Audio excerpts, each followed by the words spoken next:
Roboty sú súčasťou našich životov už nejaký čas, či už v sci-fi filmoch, v podobe robotických rúk zrýchľujúcich výrobu, alebo ako robotické vysávače v našich domácnostiach. Mnohí ľudia nevedia, že prvý robot bol vyrobený v roku 1954. Bol digitálne ovládaný a programovateľný, čím položil základy moderného robotického priemyslu. Jeho vynálezcom bol americký inžinier George Devol. Samotný pojem robot pochádza z českého slova robota, čo znamená nútená práca, a prvýkrát ho použil spisovateľ Karel Čapek. Potenciál robotov je oveľa väčší, než si mnohí myslia, a ich prepojenie s modernými technológiami môže priniesť nové možnosti. Napríklad ako asistenti pre handicapovaných ľudí, ktorí potrebujú pomoc pri každodenných činnostiach.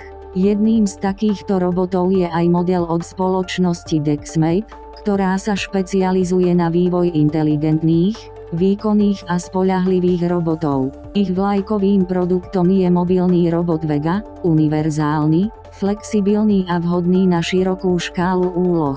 Vega kombinuje vysokú nosnosť s výbornou manévrovateľnosťou a jeho skladateľný dizajn umožňuje prispôsobiť výšku a veľkosť podľa potreby. Robotické ramená majú nosnosť približne 7 kg, čo síce nestačí na zdvíhanie človeka, no úplne postačuje na úlohy, ako je krmenie alebo varenie. Dokáže manipulovať s predmetmi potrebnými na prípravu jedla či iné domáce činnosti. Vega nemá ľudský vzhľad, čo je podľa mňa len výhoda. Ľudia by mohli humanoidný dizajn vnímať neprirodzene podobne ako vo filme Ja robot. Samozrejme, spočiatku môže pôsobiť nezvyčajne, pretože nové technológie si vyžadujú čas na prijatie. Myslím si však, že o pár rokov budú takéto roboty rovnako bežné ako robotické vysávače. Robot Vega od spoločnosti Dexmate je momentálne dostupný na predobjednávku za cenu $89 999 amerických dolárov.